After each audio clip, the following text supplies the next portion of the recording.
We ready? Go live, go live, go live, go live. Okay, check Chuffy 1, 2. Check Chuffy. I mean, it should be working now. It should be live. You should be able to hear me in the old chat. I can see you in the chat. We've got Karen, Dover and Dolly's mom, Sarah, Evian Lane, Essex Boys. We've got Missy Mel and Fiona.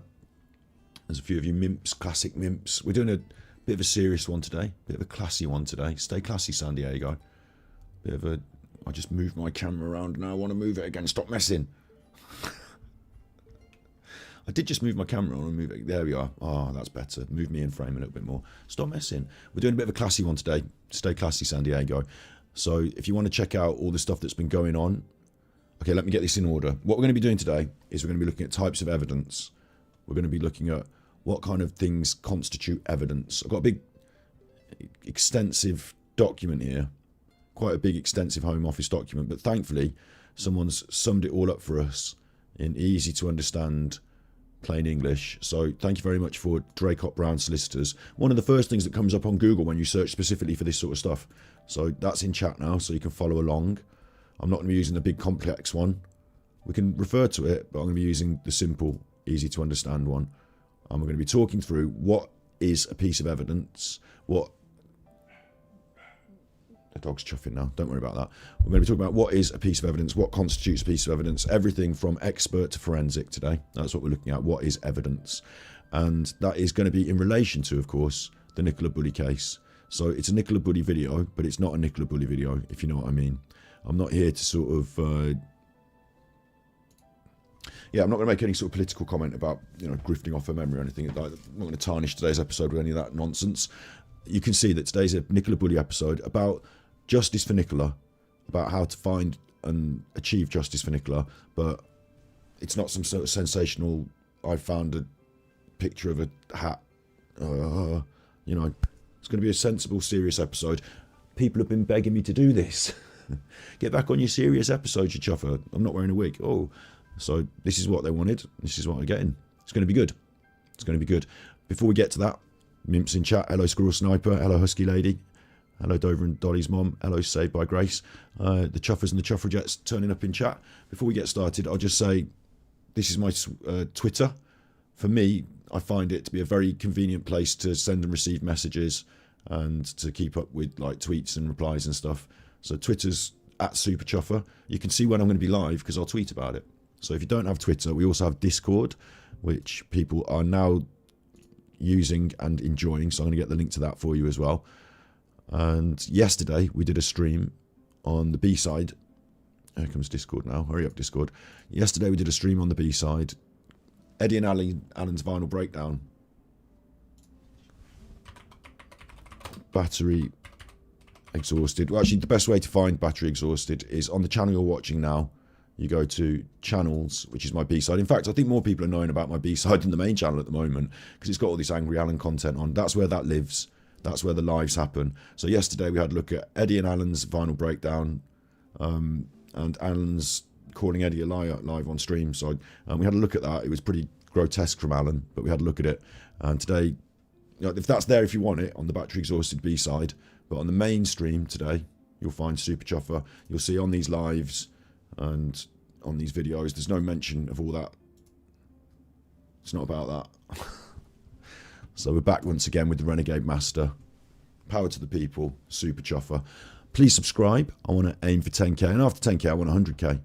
You know, and we're growing. Things are going well. So everything's good. I can see the memes in chat. The memes will be popping off in chat. I'm not going to lean on the memes. Not today. We're doing this, but I see you. I see you and your memes in chat. Big ups. And of course, the final piece of housekeeping before we get started is this Discord, like I said I was going to do. So let me just quickly, find my stream server. That's my stream server, and invite people. So now you're all invited. Copy. I'll paste it in chat. It's there in chat. It's a good place to get together and talk to each other with all different forums and stuff. It's Discord. If you're into Discord, that's that. And so there is one final piece of housekeeping that I did want to bring up, which of course is tippies. Thank you very much. I'm very grateful for the tippies. Tips are the liquidity of my business. No, that's, you know, the income stream to support this. The income stream to support this stream. That's what it's for, the tippies. So I'm very grateful. If you think I'm doing good work and you tippy, I'm very grateful. Okay, so that's what we're going to be doing today. Types of evidence. We might as well get into it, huh? This is from the solicitors, like I said, so thank you very much, Jacob Brown. I'm going to be reading your website. It is fair use. I'm sure you understand law. But big ups there. I mean, I don't necessarily need a solicitor, so I'm not promoting any particular solicitors, but maybe if I did, I might use them. Maybe I will the rate this has all been going on. Big ups you chuffers in chat. Remember, like I said, today's episode is about justice for Nicola Bulley as the overarching premise. And we're going to be looking into evidence with a view, I suppose. Let me just say this before I start as well. Big up Slinky Socks. Let me just say this as well. I think a lot of stuff is bandied around on the internet, of course, isn't it? A lot of stuff is bandied around. But does it help? Is it meaningful? Which box do we put it in? How does it help us to get justice for Nicola? I think they're important questions. And I think in reality, people would be surprised about how much or how little the police can or will or won't do based on presence of evidence, I suppose. So that's why I want to look into this tonight, you know. Whether someone said something on Facebook at the bus stop or not is irrelevant to me. I'm always asking for receipts. He always wants his receipts, but you know what I mean? So let's have a look. What is it I'm asking for? What am I looking for? What is the definition of evidence in UK criminal law? And I will be reading. I do critique Alan for this, but you know, I'm no huge expert. So I'm going to read through. We're going to learn together. We're going to have a look. Thank you very much, Steve Smith, for the £3 super chat. And also I would say that I'm going to learn something tonight, I hope. I mean, that's the plan. I hope I learn something. So, you know, if I don't know stuff when I'm learning, that's okay. I'm not supposed to be the expert on this. I'm not claiming to be some kind of, you know, font of all knowledge. So if you learn something or if you have any expertise in chat, totally, like if you've got a comment, pop it in the comments. That's what it's for. I'm here to learn. I certainly won't be blocking you if you've got a different opinion. In terms of court proceedings, evidence can be defined as any information that's presented with an aim to helping the jury decide whether or not a crime's committed. So that's really vague. I did ask my expert friend Steve about this, and he said, well, evidence is anything. I didn't really know what he meant, but there is a good point. Evidence is heard principally to help determine the truth of a case. You can read more about how the UK law treats and defines evidence in the government guidance document, which we can, but we won't because it's pretty, it's pretty good actually, and we could go through it. But it's pretty, what's the word I would use? Dry. Whereas I feel that this has been written in some very, it's well written and it's good plain English, so I like this. In every court case, the involved parties have a requirement to present evidence that supports their testimonies. This is true for both the claimant, prosecution and the defence, so everyone's going to put forward their own evidence. Without the aid of supporting evidence, any claims made by either party will be unsubstantiated and at high risk of failing. Thank you very much, David Foley, for the £5 super chat. Thank you very much. Big ups. Yeah, I got 2 super chats, yeah. Steve Smith and David Foley. Thank you. I think, unless there's another one which I've missed, tell me if I do, because I would, you know. If I ever miss, I'd say this as well, if I ever miss your super chats or your tippies, then just tell me in chat. Yesterday someone sent me an extra tippy because I missed their tippy. And they were like, you missed my last tippy, so here's a second tippy, so you read it. I was like, yeah. It's fine. You can just at me in chat and say, oh, you missed the tippy, I'll go back and find it. It's all good in the hood. So we're saying that anyone is going to bring whatever they want to court to support their testimony.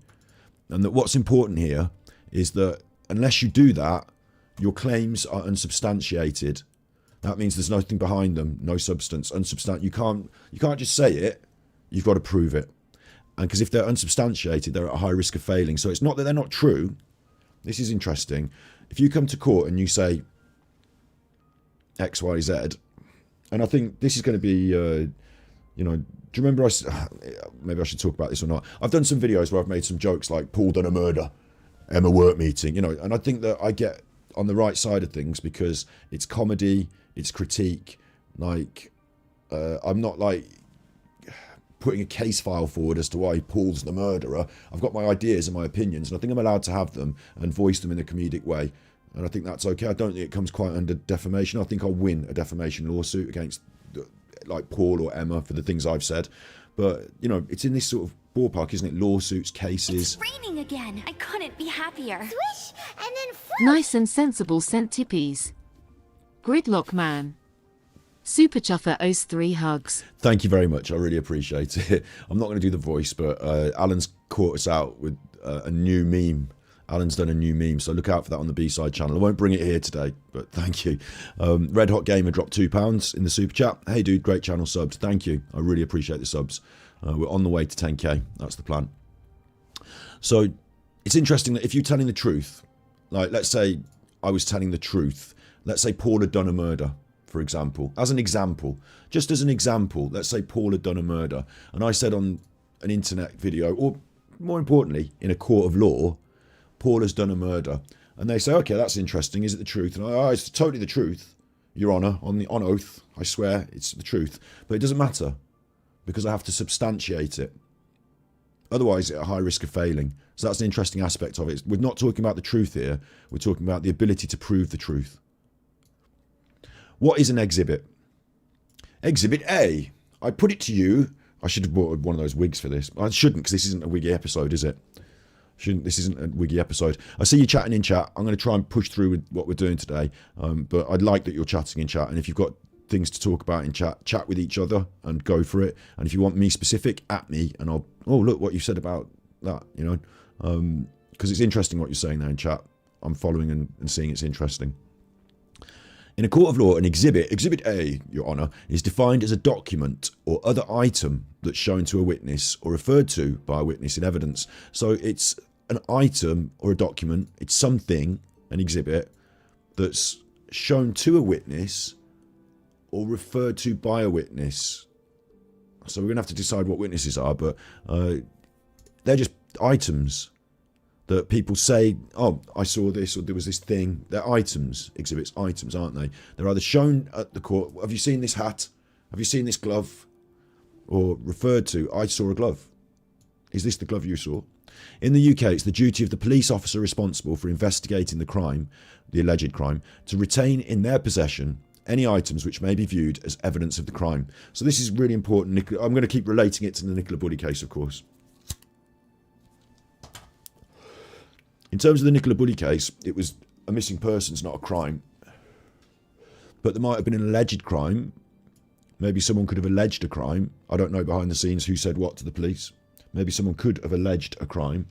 And if they did, it would be up to the police officers responsible for investigating to retain in their possession any items which may be viewed as evidence. So these exhibits, the police officers responsible for investigating had to go and gather them up. That's important, because I'm saying that they didn't do a good job of going to gather up things that might have been in as plain English as possible. The police officers, I don't think they went round Paul's house and gathered up into their possession items which may be viewed as evidence of the crime. In fact, other than the phone and the dog lead and stuff like that that was at the bench, I don't remember, and you can tell me in chat here, is there anything else? I haven't had a haircut. Is there anything else? I don't know why I picked up on that. Is there anything else that we know has been given as an item of evidence, an exhibit, collected by the police in this case? Did the police collect anything? I mean, they've collected her body and sent that to the coroner. They were in the river diving around. I don't remember them saying they've collected any. They had the dog's lead, sorry, the harness, whether it comes with the lead or not, we should discuss at a different time. They've had the phone. I don't remember there being any other items, like physical items, collected by the police. After committal, when the case is pending trial, the exhibits are passed to prosecution, who have a duty not only to protect them by keeping them safe, but also to work with the defence, allowing them a reasonable access to them, to examine them. So once you've got these items, the police have got them. The police are the prosecutors. They send that on to the Crown Prosecution Service. So it's like part of the chain. The police don't hold them. The Crown Prosecution Service then do them. So they pass to the prosecution, and you've got to let the defence have a look at them. But these are the items that are collected. Paul Jordan, you're absolutely correct about those poker buy-ins, but I won't do it on this stream. But you're absolutely correct, yes. Right, yeah, absolutely correct. That's not quite to do with this, though, but correct. Good point, Pauline Smith. A photograph of Nikki endorsed. Good point. Good point. The CCTV. The CCTV. That's something that was collected, isn't it? Or was it? Was it? Did the police collect the CCTV, or was it volunteered to the press by Emma? I haven't prepared a case file here, like I'm saying, right?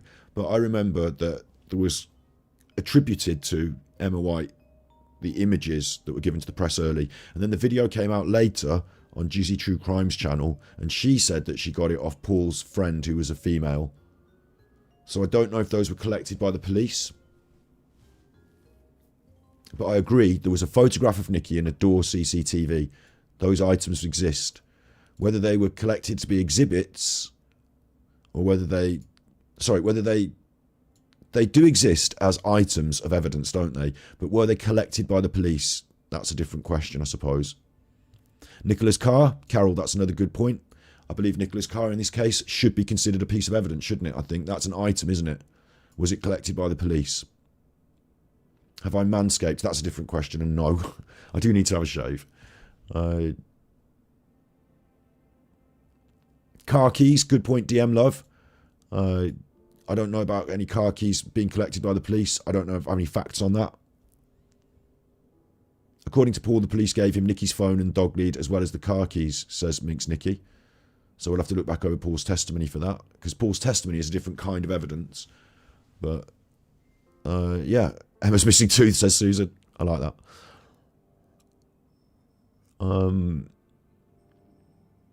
Saved by Grace. We've done an episode on Jason Dean Rothwell, not his real name, exposing him to be a fucking lunatic. So yeah, we've done an episode on that. Check it out on our playlist.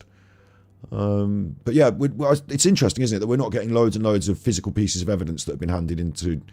Everything will be handed over to the inquest. I do hope so, Jackie. I do hope so. I'm intending potentially to go to the inquest, but I'm still in two minds. I mean, I've got every resource to turn up there, get an Airbnb and be there. I can do that. But whether the family who probably will attend the inquest will feel comfortable with people like me turning up, I don't know.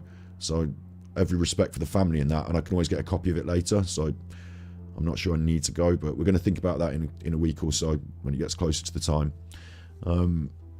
Jizzy said that the keys were handed back to Paul by the police. Yeah, I think I heard her say that. I don't ever know that as a fact. Maybe Paul said it. Or maybe she said that Paul said it. You see, we're getting into hearsay, aren't we?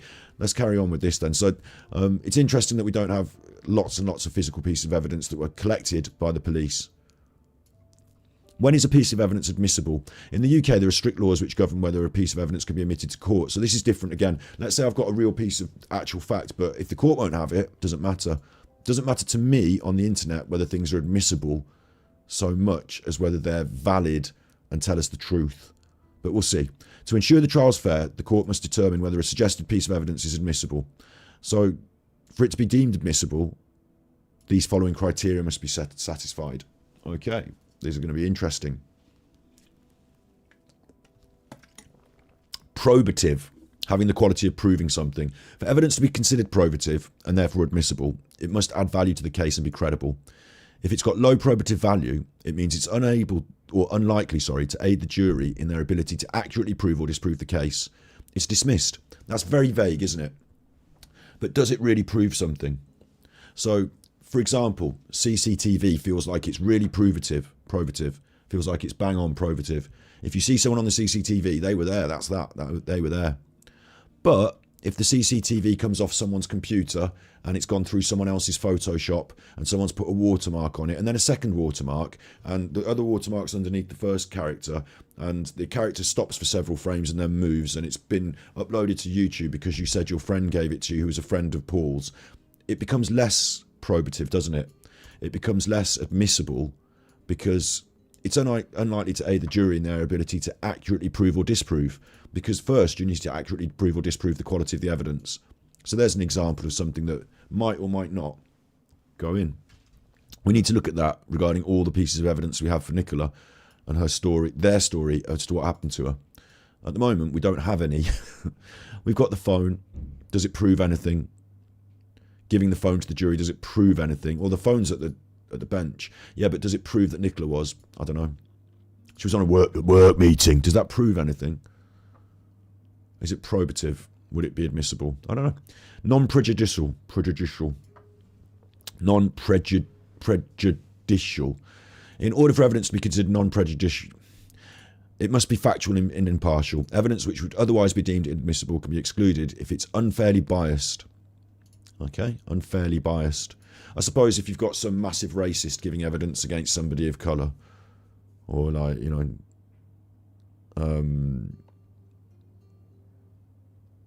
if two people are having a fat row and they've been having a row for years, and then, you know, something happens and they, I'll be the witness. You'd be like, but you've been having a fat row for years.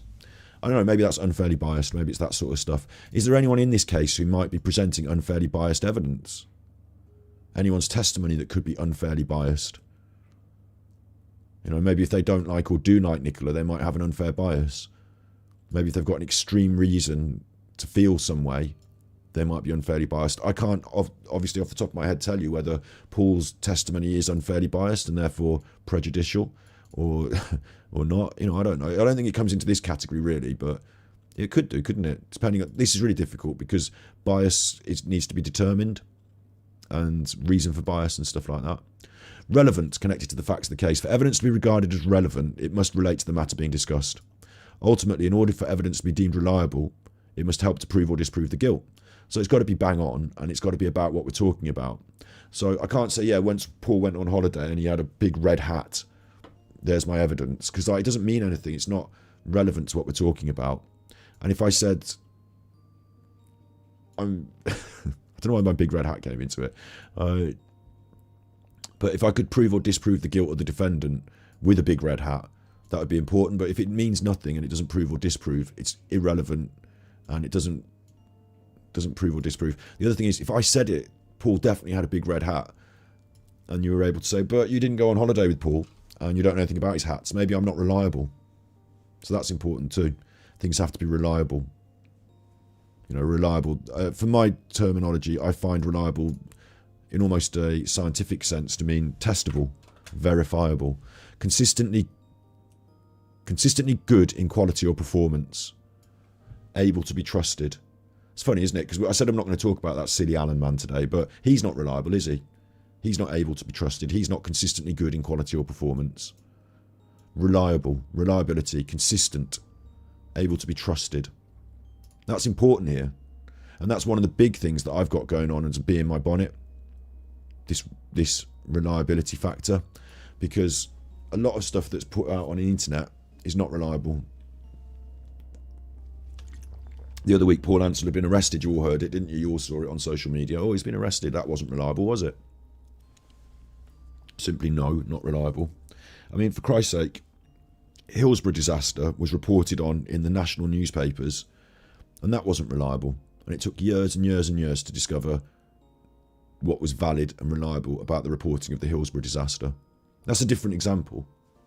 Reliability is important. Who can you trust? Now, I'm not on the internet saying a load of conspiracy theories and that you shouldn't trust the mainstream because then you can't trust anything. I'm not trying to confuse you and make you feel isolated and confused so that you can't trust anything, can't trust the newspapers, must trust this conspiracy. The earth is flat now. I know I'm getting the info, I'm getting the truth. He's a robot. Joe Biden's a robot. I'm not trying to do that to you, okay? But I'm also making it clear that simply because it's published in the mainstream doesn't make it reliable. The criteria for reliability are not that you are published by The Sun or that, you know, you're on This Morning with Philip Schofield. That doesn't make you reliable, you know? Reliability is, in my opinion, something that you gain with reputation over time, maybe. In evidence terms, there's a lot of different ways evidence can be or cannot be reliable, but Facebook groups, things someone said on a Facebook group, things I heard someone said on a TikTok, you know, stuff like that. This is my big problem with all that. You know, I go on about it, fishwives, he said, she said.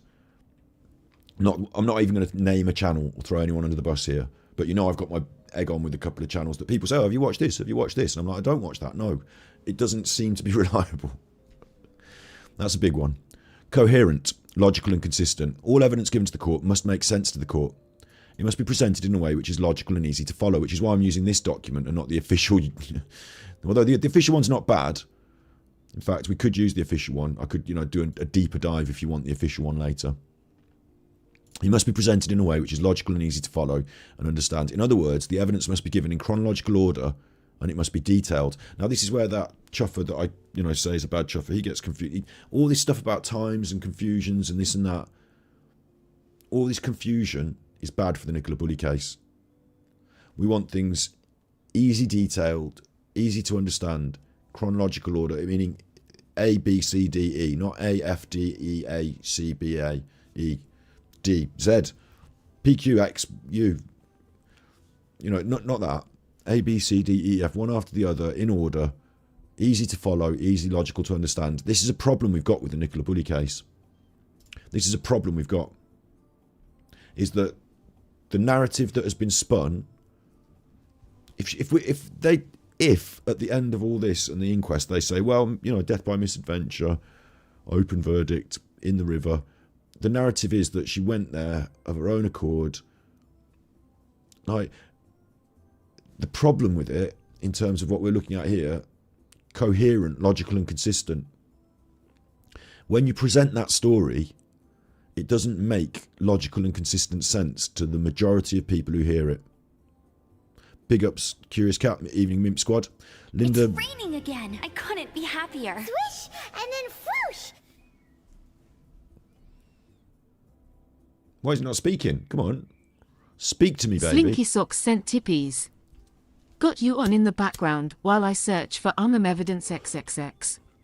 Big ups. Super Chuffer owes 3 hugs. Thank you very much. I really appreciate it. Somebody retracted a message that I didn't actually see, so I don't know what it was, but don't feel you have to retract messages unless you feel that you want to, in which case you can. It's fine. And also, let's not have any big rows in chat. I know no one is having a row in chat, but it's really important that everyone should be able to speak their truth, their voice in our chat. So if you have different opinions, fair enough, voice them, but then that's it. Let's not go back and forth ever, because otherwise it goes back and forth and people have a row. I'd rather not that, but it is important that everyone feels they can voice whatever they feel in chat, so you don't have to retract your messages on my account. Everyone's voice should be heard in this, and then we should feel it fair to listen. Coherent, logical and consistent. I think that's a problem with the Nicola Bulley case. I think that the going down to the river and all that story doesn't feel logical and consistent to me. And I feel the other side of the narrative, things like Eddie's Vinyl Break, channels like Eddie's Vinyl Break have been saying, whether you believe his narrative or not, or his presentation of it, I've got a different, I think my logic points me, how am I trying to say this? What I'm trying to say is, I've looked at all the stuff I can see and find that I consider to be relevant and valid and reliable, and then I've tried to put it in a logical and consistent order, and it doesn't lead me to the river. For me, my question has always been, did she even leave the house? There's a difference between mine and Eddie's narrative, is that Eddie thinks she left the house and went to drop the kids off at school. I still question whether that even happened, and that's the difference, really. Other than that, we're both on a very similar page, and I'm not going to go into all the other ins and outs about, today's not an episode on any drama or anything, but to give an example, like Eddie's, let's say version, because I've got my idea, Eddie's, it might be the truth. I can't verify it right yet as the truth, but it could be the truth, couldn't it? Eddie's truth actually makes logical sense. Like, it follows a relevant and reliable set of ideas, and it's coherent, logical and consistent. I would say mine is less logical and consistent in one aspect, which has been questioned. Did she take the children to school? Well, surely the kids would know. And there's a possibility there that I might be wrong, but it's still logical and consistent and coherent to me. So we've all got our own different ideas about what is completely logical and consistent and coherent, I guess. But what we're saying is, it's got to make sense. You've got to be able to tell it in a story that makes sense. It can't be that, and this is where some of the channels fall down, in my opinion, by making lots and lots of different ideas and conjecture, or by sticking to the narrative that the police gave. Those sort of things don't seem to make a lot of You can't jump around and say, oh, well, what about this now? And, yeah, but maybe this now, and this doesn't. And it's got to just make one simple story that we can follow in order, timeline, everything, because then it's the truth. The truth does that. Do you know what I mean? Like, and if you can't do that with it and explain it like that in detail, the court aren't going to have it as proper evidence. Interesting, isn't it? So evidences that you give to the court must make sense.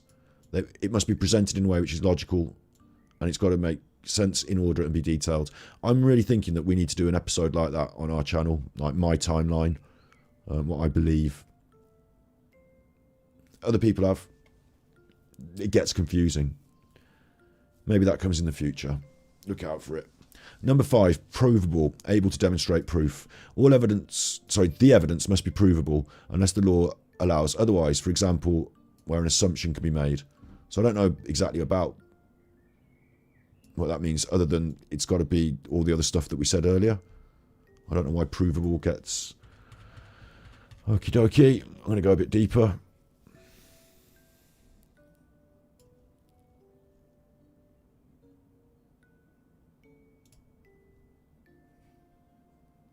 It doesn't get as deep in here. It's less deep. Admissibility. See, now we're going into pace laws and stuff. This is where I don't want to get deeper, you know. Like, I think this gets much more confusing to me. Like, this is actual, you know, studying to be a lawyer sort of stuff, isn't it? So I don't think I can go that deep with this. Let's just say I've been confused by that one point. And if anyone else has got any way of unconfusing me about provable, because I thought we sort of covered that earlier with probative, having the quality of proving something. But maybe it's not just that the evidence proves the crime, it's that the evidence itself is provable. So we're saying, for example, the CCTV shows that they were there, but can you prove the CCTV is real? Maybe it's that. What is the res gestae rule?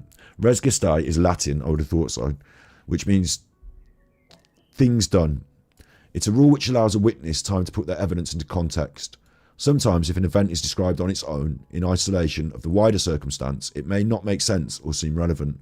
As such, the jury may decide to enact the res gestae rule and allow the witness time to establish the scene for their evidence. So what we're saying here is, Your Honour, where were you on the night of the 14th? I put it to you that you were on the night of the 14th, you know, you're in court like that. And you're like, listen, the night of the 14th doesn't make sense unless I tell you about the night of the 13th, where I had to suddenly be called away because of a family emergency. Okay, you're allowed to say that then. You're allowed to tell us about the family emergency and why you had to be called away to set up the point that you're about to make. Because if you don't do that, the point you're about to make, on the night of the 13th, Your Honour, I was on an aeroplane in the sky. What? That's not relevant. Well, it would be relevant if you knew that I was on the way to see the family because of a family. Oh, I see. So you're allowed to do the setup. Allowing witnesses to establish the scene for their evidence. In such cases, the court will allow the witness sufficient time to relay the contextual facts surrounding their evidence. This is where I wonder, did they do a good job when they interviewed Paul? Did they do a good job, you know? When not the police here, but the media. Dan, what's his face? Dan Smashface. Did he do a good job when he interviewed Paul? Because any sort of context, build-up of context. Like, he didn't really ask Paul a lot about family life, the marriage, how long they'd been together, whether they'd moved there recently, you know, the context of their marriage. He didn't really ask a lot about that, did he? He asked a lot about the events of the day, which was good because we wanted to hear Paul's testimony on that. Maybe it was edited out, the other stuff, but I'd like to hear some wider context. We do get some of that wider context from other places. Whether they're admissible as evidence to support what we're doing, I don't know, but we'll have a look. In cases where the additional information may not be probative or may derive from hearsay, the judge will have to assess whether to allow the information to be given. So there's our first mention of hearsay. And that's this huge problem, isn't it? Did Nicola have a drinking problem? Was Paul having an affair? Did someone at the bus stop say that they knew someone from St Michael's and that they'd heard that someone from St Michael's was in the Grapes pub and that the night after Paul was in there drinking? Like, what would the court admit? For me, I'm almost like, I feel, I'm not a judge here, I'm not an arbiter. Paul's car is red, you know, stuff like this. I'm not an arbiter, right? I don't know about whether Paul's car is red and this and that. You know, they'd say about this thing where the cars went past and, you know, the photographs and, like, I have never seen Paul's car, I've never been with him and got in it or anything like that, you know. There is... Hello, Ellie. Big ups, Mimps. Big ups, you Mimps. Getting my clothes from IKEA. There is a real difficulty with the Nicola Bulley case. And so I see myself, because I'm on the... Like, if I was just at the pub having a chat with everyone, I might get into what he said, she said. And I might be like, oh, it's really interesting, he said, she said. Part of me, like, I've listened to Facebook... it's not Facebook. Twitter Spaces, where everyone's had a say in whatever they think. And there's a bit of he said, she said there. A bit of a say in what they think. I'm okay to listen to it and to think about it, but when I present what I present on my channel, Super Chuffer channel, live streams, playlist Nicola Bullis, hours. If you're thinking, oh, have you seen this about Nicola Bulley? Maybe I'll suggest that to him. Go and check all my videos first to see that I haven't already covered it. Hours and hours, yeah? But what I won't do in any of it is say, oh, today on Facebook I heard that someone said that they'd been in St. Ives, and none of that comes into it. Doesn't come into it anywhere. If you want that sort of stuff, and some people do, they get it from other places because they don't get it from me. Everything I've said on my channel, everything that I've covered has either been an interview with a principal character, for example, like, you know, reacting to the Emma White interviews, the Paul Anson interviews, Peter Folding. We're going to do a proper episode on Peter. The CCTV. We did worst case scenarios. We talked through, you know, different ideas. But that's not an episode about evidence. That's an episode about conjectures. But everything I've done, you know, like I say, I feel a bit like a judge, where I have to say, if it's hearsay, does not belong in my court. Sorry, Your Honour, hearsay. Objection, hearsay. Thank you very much, Johnny. Objection, hearsay. My dog stepped on a bee. Objection, hearsay. I have to be like that because I'm running an internet channel that deals in facts. Aren't I? So, like, it's important to me that I don't just bring a load of bullshit to the table. So you can trust me in terms of this. You know, we said, what did reliable mean? What did reliable mean? Well, you can trust me because you're not going to hear a load of bullshit here. I'm not going to have to delete an old video. There's not going to be a case where, you know, I jumped on a bandwagon because I saw someone tweeted something about, like, Paul Ansell's been arrested. Quick, let's do a video. No, you can trust me. I'm reliable. Because I've got a very hard line, just like the judge, in terms of what is and is not acceptable, whether it's going to be hearsay or not. And if it derives from hearsay, that's another important point. They're saying it here, if it derives from it. So if it's something that you heard something else say, and because it might become a fact, everyone's saying Paul's got a red car. I'm sure Paul's got a red car. Everyone said he's got a red car. But did it derive from hearsay? I don't know who said it. So you need to know where these things come from, the facts. What are the classifications of evidence? This is going to be now into some really interesting stuff. We've got direct, circumstantial, primary, secondary, forensic, and expert. So there's quite a few different kinds. Be surprised. You'd be surprised. Big up Sandy Cockle. All the Mimps in chat. We're doing a kind of serious one today. You know, they've been asking for it. They've been asking for it, haven't they? It's going well. This is the sort of content that hopefully is going to help the channel grow. So if you're watching this, then give it a click and a like. We also do a podcast called Thus every Monday. If you're new, we also do a podcast called Thus every Monday. That's got its own playlist as well. It's like a psychological podcast. I've got a co-host called Steve of the Dead, and he is a forensic psychologist. So we do that every Monday. We're going to be looking for more guests and a co-host as well, another one. Going to add strings to the bow, so look out for that. And if anyone's out there who fancies themselves as a bit of an editor, get in touch, because I'm currently hiring for an editor. Mrs. PJ, the inquest is next month, yes, mid-month next month. And it will be in Lancashire, council run. There will be public doors open, but I imagine it's going to be a really interesting one because the family should get priority. There will be press there, and whether the public, I'm sure there'll be members of public who don't give a shit and just simply want to attend. There'll be members of public who want to attend in support of the family. But bearing in mind, it will be a reading about the exact details of Nicola's death, and some members of her family will probably be there. So you really have to be respectful if you're thinking about turning up. And that's why I really am unsure about whether I'll turn up. But yes, it's coming. It's coming. 26th of June, apparently, in chat. Thank you, Pink Soda and Katie Evans, for the specific date. Yeah, so coming back to this then, different types of evidence.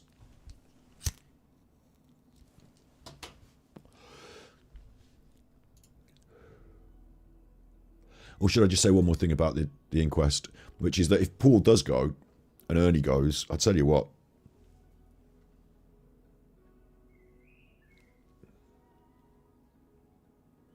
they might not get justice for Nicola at the inquest, but I'll tell you what, I'm sure there'll be some people out there who fancy taking the law. I'm just going to say it. There will be some people out there who may fancy taking the law into their own hands.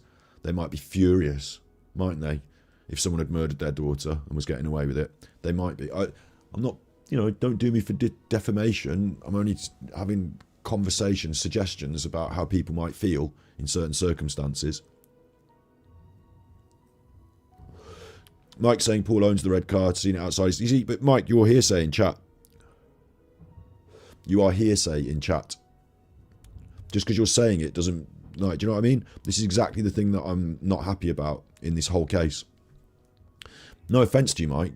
You might live next door and you might see it regularly. But to me, you're someone in chat with a profile on Facebook or whatever, sorry, this is YouTube. Like, there's no, I can't say that I can't put that in my box. This is what I'm doing today, pointing out these types of evidence.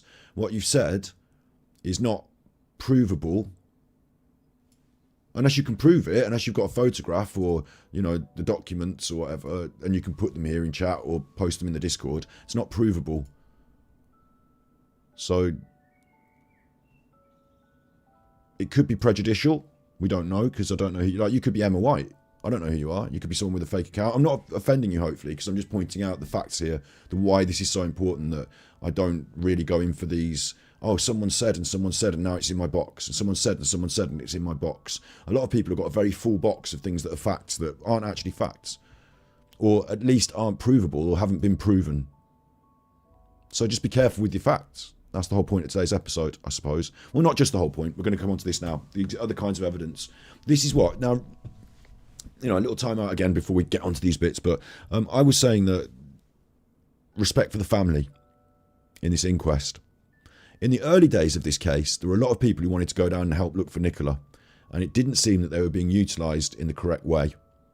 The search for evidence in this case was not being carried out by the correct strategy of the search teams. Emma White, she said it in her interviews, it's on our channel. I'm not like, go and look at them, yeah? She said that they set them up at the tennis club.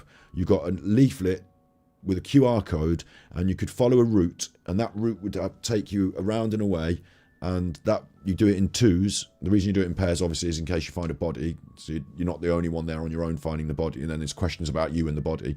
But you go in twos, and so Emma set up these 2-person walking routes, 10 walking routes, to send people off. There were a lot of people who turned up who were going to try and help look for evidence. And what should have happened is that square by square, mile by mile, then this is what the police should have been doing as well, and maybe were doing in certain places, and maybe weren't doing enough because they didn't have the resources. Even though they had 40 detectives working on the case, bear this in mind, 40 detectives do not go out on day one, all 40, and work for the 9-hour shift and then go home. And then all night, for the rest of the night, nothing happens police-wise. That's not how it happens, is it? So straight away, you're going to be dividing them in half, day shift and night shift, or 3 shifts maybe. I mean, how long is a shift? 12 hours? No. So 3 shifts. So 40 people, 3 shifts. You're looking at about, 14 people a shift, 14, 15 people a shift. Now you're reducing the numbers on the ground dramatically, aren't you? You can have 40 detectives working on it, but do not tell me that those 40 detectives are working 24 hours a day, day and night. That's ridiculous. They must be working in shifts. or even if they're not working in shifts, they're only working 9 hours a day, so they're not working all through the night. What I'm asking you is maybe, oh yeah, tippy link, okay, no worries. Yeah, I do appreciate the tippies, so I certainly will do. Thank you for that, Andy Cockle. There's the tippy link. I think it's important to note as well that the police will have people in the back rooms, people filing away the forms, people responsible for going for following up, certain interview aspects, certain, other aspects. I don't think you've got 40 detectives. Right, here I am with my Kojak hat, and Kojak doesn't wear a hat, he's bald. Lollipops. Don't start doing me off. Don't start getting me off on the, I'm not going to do impressions of all detectives now, but then there's not 40 Sherlock Holmeses wandering around with their notebooks, following up on this, doing what they want. Is there? There's 40 police detectives, and the operation has to run, and these people have to play their respective parts to make the whole operation run. And those detectives must also, let's be fair, those detectives have other stuff to do. I'm pretty sure, from what I've seen of the police, they don't just say, right, I'm on the case, so I'm doing the Nicola Bulley case, so that's me. I mean, some of them might be devoted to the case, but quite a lot of them I've seen in other aspects that I've got to do some of this, but I've also got to do my report on that, and I've also got to follow up on this. It might be, I'm not saying it is, but it might be that all of those 40 people are not devoted the whole time. So let's just bear this in mind. When they were doing the searches, the search teams, we've got members of the public that turned up, and what we're looking for is evidence. So what they should have been doing, and this should be part of my police response video, really, maybe I can come back to this and clip it like Alan does and put my own video in, my own live thing, but they should have been out there in lines, barely a metre apart, combing the ground, stepping forward with the sticks, that sort of search. That sort of search. That sort of search. They probably did it in places. But whether the whole area, beyond Marsh Farm and to Marsh Farm and around Marsh Farm, whether that was done with that sort of precision, because they had people who were there to try and help, they're TikTokers and all sorts, whether that was organised and done, I don't know. So I don't think we found much evidence, because we weren't really looking in the right way for a lot of the evidence that could have been found. And also, nobody went to Paul's house and had a good look round there, did they? I don't know, but did they? Question mark. Because again, like Nicola disappeared, want to know what's happened to her, might want to go around her house and have a good look around her house, search it. Because like, if I was looking for someone, I didn't know where they were, I might just be tempted to search their house. Like, have you looked around your house? Yeah. Have you looked in the attic? Yeah. Can we have a look in the attic? I don't know. Did they? Questions from me. What are the classifications of evidence? Direct evidence. Direct evidence that was learned directly by the witness presenting it. It can be defined as evidence which has been acquired by the witness through their senses, and can therefore include knowledge of a crime which was garnered through seeing, hearing or touching. It should not be evidence that was overheard or learned through hearsay. So anything anyone heard anyone say, the bin for this direct evidence. If someone in my chat said that someone's car was a certain colour, it is not evidence. It is hearsay. If you heard someone say it or report it on Facebook or say it in a YouTube video, it is not evidence. It is hearsay. What's really important is if someone was there, they're the witness, someone was like, it doesn't matter whether they're not there, but the person that's saying whatever they're saying has seen it themselves, smelled it themselves, heard it, touched it, has sensed it themselves. Yeah. Direct evidence. So in the Nicola Bulley case, the direct evidence we have is, we'll go through it together, yeah? Emma said she saw her at the school gates. Like, this is the direct evidence that we have. I'm not saying what the police may have or may not have. I'm saying the direct evidence that we have. What happened to Nicola? last sighting that I have, I mean, Anna may go on about, and I keep bringing him up, actually, I shouldn't, forget that idiot. The direct evidence that I haven't got anyone else's testimony to say that they saw her up the field or anything. It may exist. The direct evidence I have is that Emma said she saw her at the school gates. The direct evidence I have is that Paul said XYZ. So that's direct evidence. Now, remember, going right back up to the top here, yeah, it doesn't mean it's the truth. It means that each side has got their own evidence to present. And whether it's non-prejudicial, coherent, is really important. Whether it's provable is really important. We're allowed to find out the context behind this evidence. For example, what Emma and... It's raining again. I couldn't be happier. Swish, and then whoosh. Andy Big up, Sandy. Centipede. Serious one tonight, so no cheeky message. Keep up the good work. Super Chuffer owes 5 hugs. Big ups. Thank you very much. We do our cheeky and fun episodes, but this is not such a cheeky one, is it? But yeah, big ups. So we're allowed to find out the circumstances, or we might ask for the circumstances. So Emma's relationship with Nicola, what their friendship was like, the things that were going on in their lives around it. Paul's, because I'm saying Emma and Paul are the ones that have come forward with the direct evidence.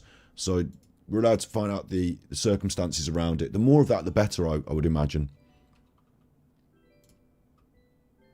But otherwise, that's it, isn't it, in terms of direct evidence by a witness presenting it. People ask about the children. We're going to talk about that, but we're going to be very careful because obviously children.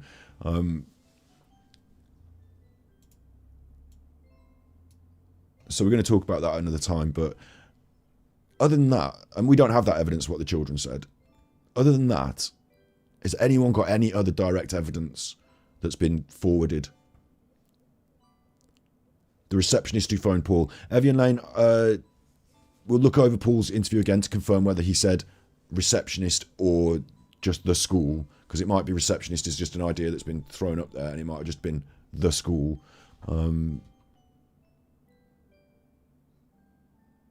Even that, she spoke to Paul, but she didn't speak to Nicola. I'm asking what happened to Nicola. Is there any, like in my study group, is there any evidence, direct evidence?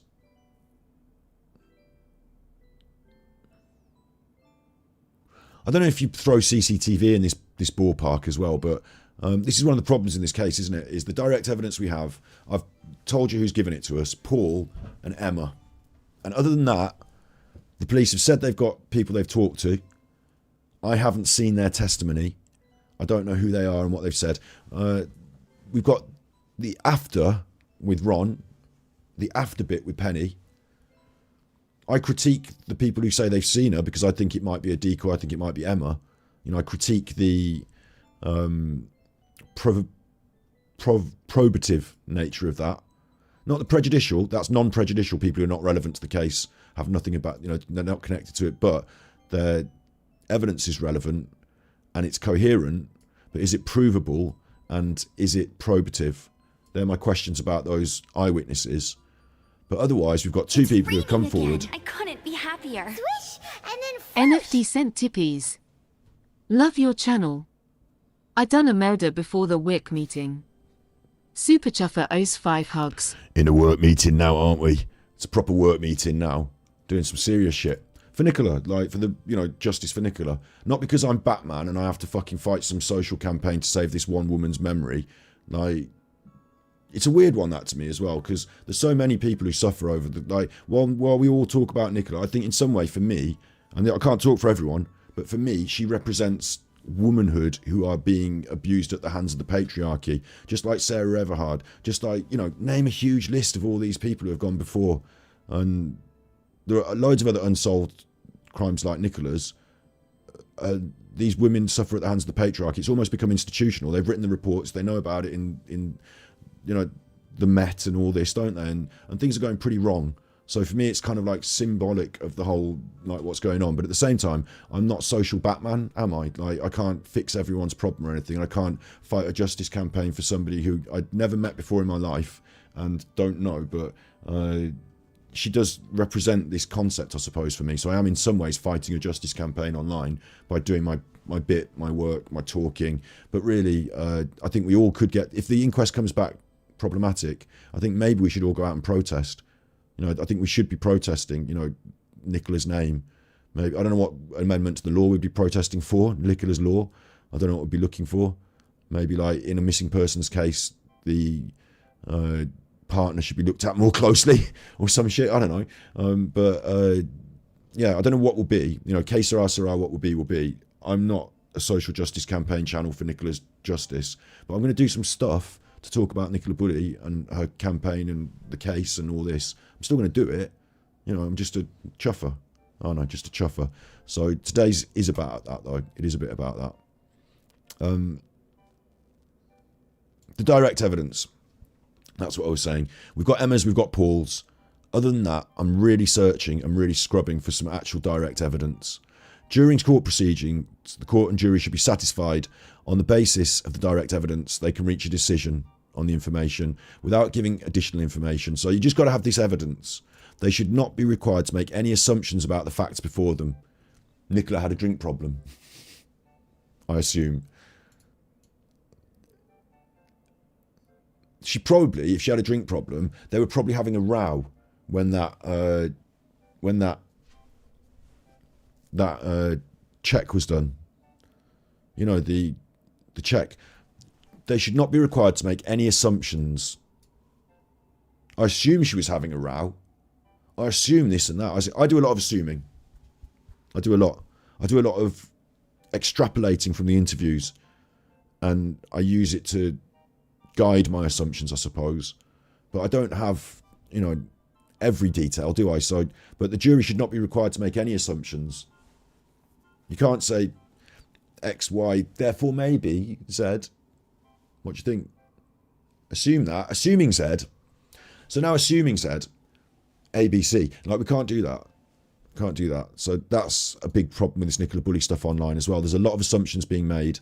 A lot of people make assumptions and then base the next step off the assumptions. That shouldn't happen. The jury's sole role when hearing direct evidence is, and I do that as well. I'm not saying everybody does that. We make assumptions because we're humans and we feel things. I assume that she's not a fucking nutter giving loads of shit to everyone at home and has had to be like, I'm not going to go any further than that. I assume that certain aspects about Paul's character based on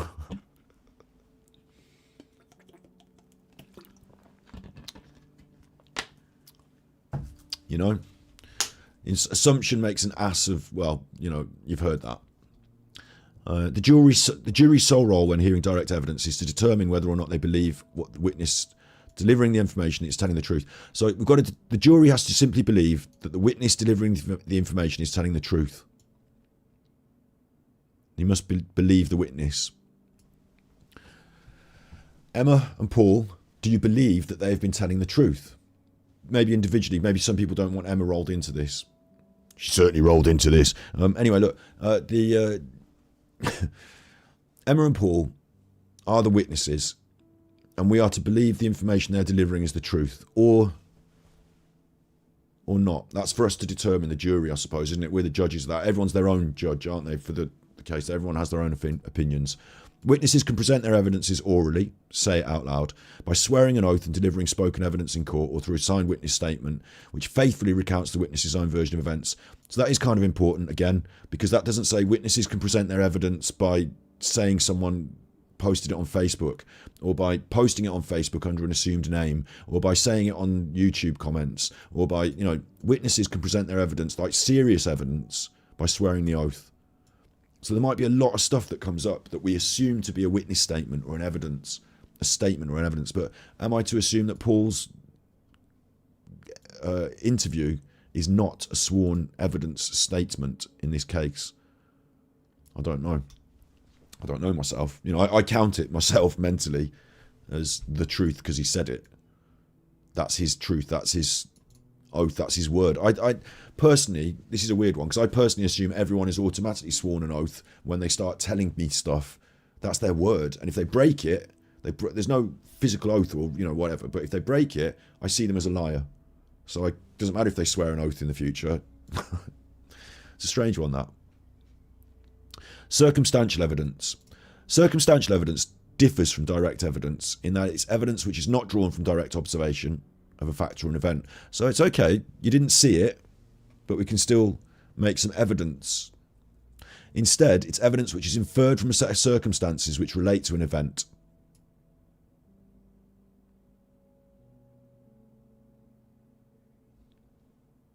In criminal law, circumstantial evidence allows a conclusion to be drawn from a set of circumstances. For example, if a defendant were charged with stealing items from a shop, their guilt could be proven if a witness had direct evidence. I saw them take it, obtained through their senses, that the defendant stole the item in question. In other words, if they saw the crime take place, their evidence could be used to prove the guilt. Yeah, but in circumstantial evidence, they could just see them running.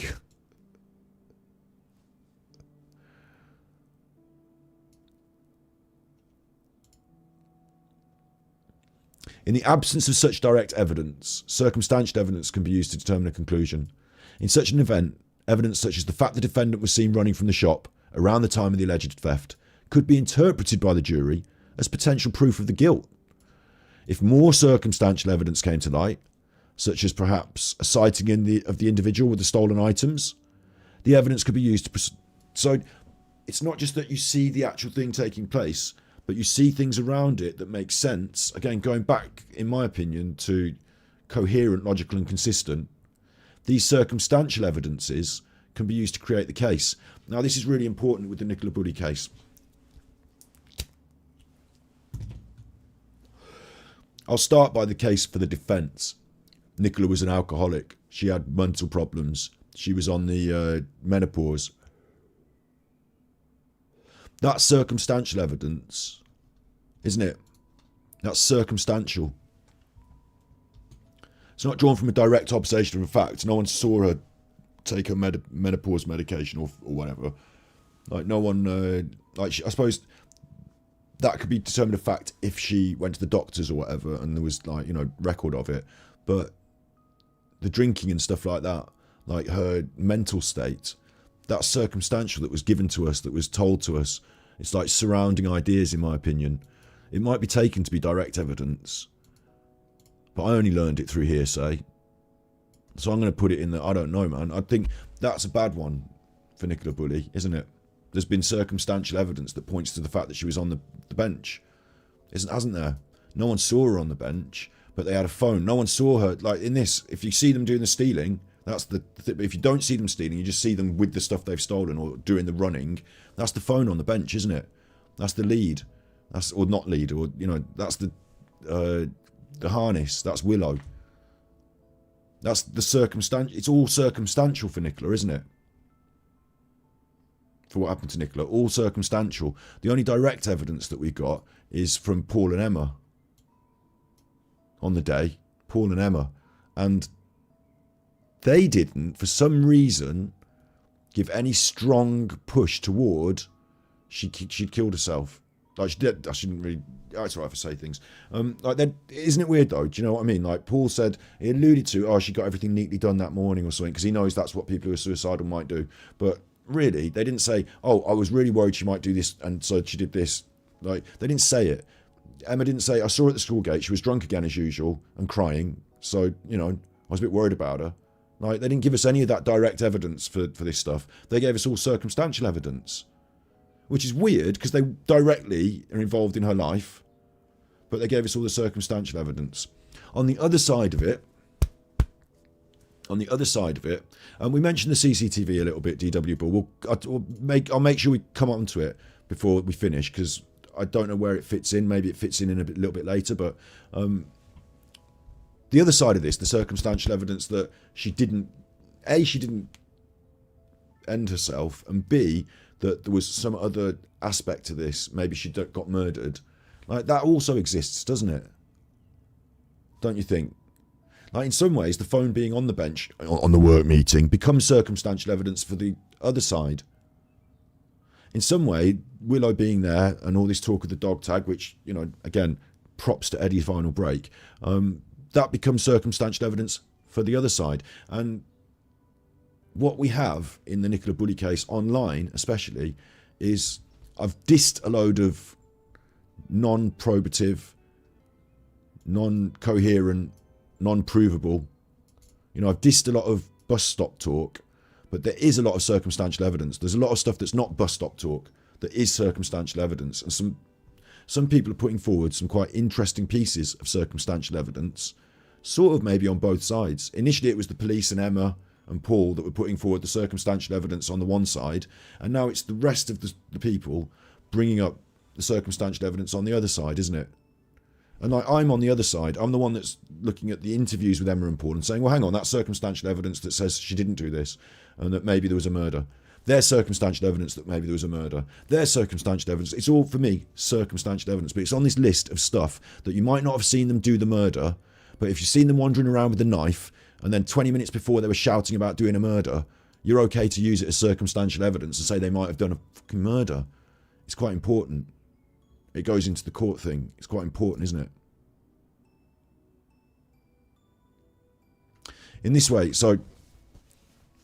circumstantial evidence, although not direct, is not necessarily weaker than direct evidence, providing there's enough of it to lead a jury to make a reasonable verdict that's within the realms of reasonable doubt. So now it's about the quantity. I would say it should also be about the quality. Because on the other side, you've got CCTV that was mentioned again, haven't you? Oh, definitely Paul was there. Is that good quality evidence? Is it valid? Is it provable? Or was it uploaded to YouTube by some YouTuber who said she got it off some friend of the actual suspect? Providing there's enough of it to lead a jury to make a reasonable verdict. I would argue there might have been a bone of contention today about my work on Nicola Bulley, about whether it's defamation or whatever. I would argue that some of my work on Nicola Bulley, my expert opinion, maybe we could talk about later. Probably I'm not an expert, but some of the work I've done, some of the circumstantial evidence I brought out in all this is good enough to start building enough of a case to start. They're saying I need, what do they say I need down here? They say I need enough of it to lead a jury to make a reasonable verdict. You're the jury, aren't you? You're the people. The jury's just made of the people. This is what's so weird in this case for me, especially being the position I'm in. I'm a YouTuber who makes YouTube videos, yeah? I'm not some detective. And if you go back across my videos, it's not all been about crimes and murders. And, you know, I talked about Madeleine McCann. I did a bit on that.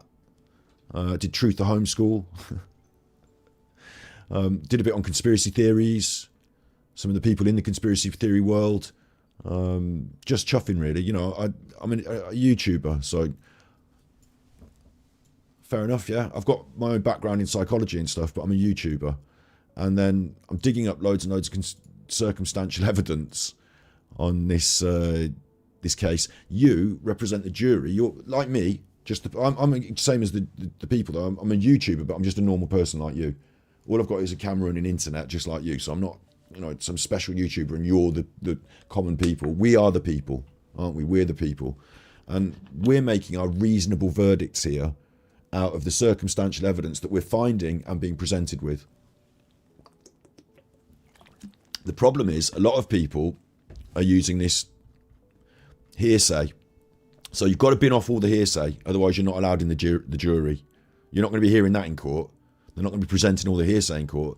Bin off all the hearsay, but the other stuff, make up your proper mind, a proper mind. And if we're all the people saying that it's a reasonable verdict that Paul might have done a murder, then it's actually saying it here in the law that like Paul might have done a murder and that might be a good case to take to court. Paul would have to fight that case with his own evidences, and he might have circumstantial evidence she was an alcoholic to prove otherwise, and then it's up to the judge or the jury to make their mind up, isn't it? And what's interesting is we've seen Paul's side of it. We've heard it all already. So I would say I don't know enough about the chain of events here. I don't think they can just go and arrest him now, just based on what I've said on the internet. But I would say that it's interesting here that if Paul were in that position, there is circumstantial evidence on both sides. He's got his defence, and there is circumstantial evidence on the other side. Not allegedly here or anything, just if he were in that position, he was in court, there is a lot of circumstantial evidence on the side to say that he might be involved in her murder. Circumstantial. As much as they said he was an alcoholic, wasn't he drinking and didn't he have the financial problems, and wasn't there problems with, I'm only just saying things that, like, you've seen the records at Companies House, like witnesses will come forward and like when it comes to court case, some of those circumstantial evidences might get followed up on and become proper witnesses, proper direct evidences, mightn't they? Primary evidence. Primary evidence is also known as best evidence. It's the best evidence of the existence of an object.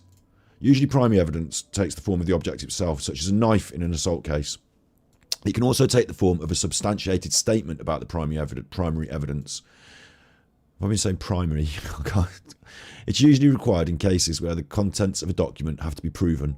In such cases, the document itself is needed to prove what's contained in it. It's raining Matches again. what I they claim couldn't be exists. happier. Swish, and then Related or pointless sent tippies. The watchdog are doing an investigation called Missing from Home Investigation, when it should be called Missing from River Wire. Maybe it's nothing. Keep it up. Super Chuffer owes 5 hugs. Hopefully they're doing Missing from Home, because she's not missing from the River Wire, like I say. I've never thought she was. Like, if you were to assume, I don't know about that. Again, thank you for the tippies. I'll have to look into it, because I believe you, but it's hearsay. Do you know what I mean? Like, it still doesn't. I find this really weird on the internet now, and I have to believe things people say. And I'm doing an episode on has to be provable, but I'm sure it probably is. If we follow that up and look at what the Watchdog title and the thing is, probably pop that in the Discord for us. Like, you've got the link to it now because you did a tippy. If they are doing that, that would be remarkable as well, because at least somebody's got their head screwed on. We're finding out here, aren't we, that it would seem remarkable that the evidence, the only direct evidence, and now what we're talking about, primary evidence, the actual item. Well, we don't have an item, do we, with Nicola Bulley? There was a phone and it was all... It's raining again. I couldn't be happier. Grandmaster Sid Sophos sent tippies. Chuffers have a great evening. Him off to work. As they say in Jamaican. Lickle more. Super Chuffer owes 3 hugs. Big ups, Sid. Big ups. We're never going to let it rest. Memes, new memes every day. So it's interesting that in my opinion, the main direct evidence has been provided by who I would consider to be a suspect. So that taints it. We're on to primary evidence. Is there a knife? Is there a weapon? Is there, a physical item? Or in this case, is there a document? And if you want to prove it, you can prove it by showing the document. In this case, the Nicola Bulley case, specifically on primary evidence, where have they been looking for this primary evidence? And what is it primary evidence of, supposedly? Like, they've been looking at the river with this boat, for primary evidence in the river of Nicola herself, or, they've been looking there. Yeah, absolutely. They've been going around in the fields a bit, haven't they, poking some sticks. They went up to the caravan site and had a walk around and tried some doors. Like, where have they been looking for this primary evidence, and what primary evidence they've been looking for? If the other aspect could be true, that Nicola was murdered, then it would seem that there's other kinds of primary evidence that they should definitely have been looking for, and they should have probably been looking for it in different places. Like, if Nicola was murdered, then the primary evidence would be at the scene where she was murdered, and it probably wouldn't be at the bench where they left the phone and the fucking dog and all that. And you might not have a weapon, so to speak. They might have not needed to do it with a weapon. Like, this is a bit gruesome, but it would have been other items involved in the cleanup and disposal of, or moving of her body, wouldn't it? Like, there would be some primary evidence somewhere if you were looking for it. If it existed, you would find it, and if it didn't, you wouldn't. No primary evidence in this case, other than Nicola's body itself, my guess, and whatever, clothing was on her body. Secondary evidence is evidence which has been reproduced from an original document, such as a photocopy of a document or a photograph that would have been considered primary evidence. Secondary evidence can also exist in the form of an oral statement about the contents of a piece of evidence. Compared to primary evidence, it's deemed less reliable, but it can still be permitted as an admissible piece of evidence in court, providing its validity can be reliably proven. So the primary evidence is the phone, the dog. I mean, I don't know if I even count the harness, because is it primary evidence or is it circumstantial? Secondary evidence, we've got loads of that. We've got all that CCTV that came through Jizzy True Crime. Sorry, that she got from a female friend of Paul's. That's deemed less reliable, isn't it? It was a photocopy of a document. It had been through her editing software twice. Yeah, we've got loads of secondary evidence. Emma released some photographs to the news from the door cam. That was obviously through someone else's hands, wasn't it? Through Emma's. It wasn't. They didn't go to the. Did the police go to the door cam and download the photos, or did Emma hand them over, reproduced as a photocopy of a document? Here's a screenshot from the door cam. Secondary evidence.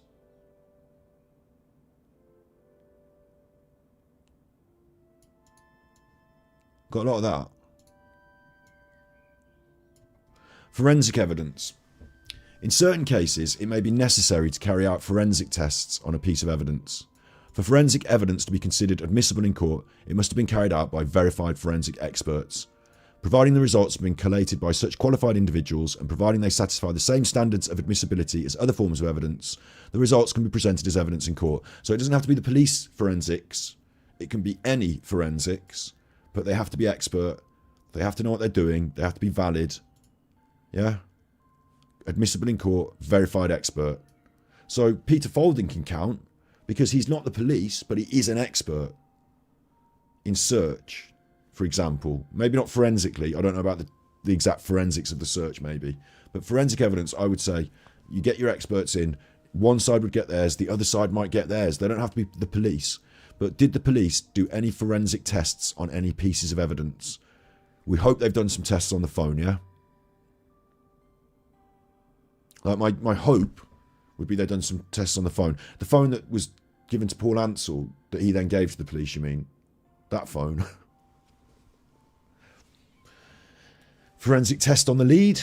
Oh, sorry, they say there's no lead, don't they? Forensic test on the harness. Forensic test on the bench. No, none of that, obviously. It wasn't a crime scene. They didn't even tape it off as a crime scene. No one went down to the riverside and, on the day in question, took any castings of any footprints. Like, this is one that I can't understand. No one went down anywhere to have a good look and a track. Like, I've been out in the woods with my dog, yeah, and this is just a little timeout now from me, because mental timeout. I go down in the woods with my dog a lot. Super chuffer. I go down in my dog to the woods a lot.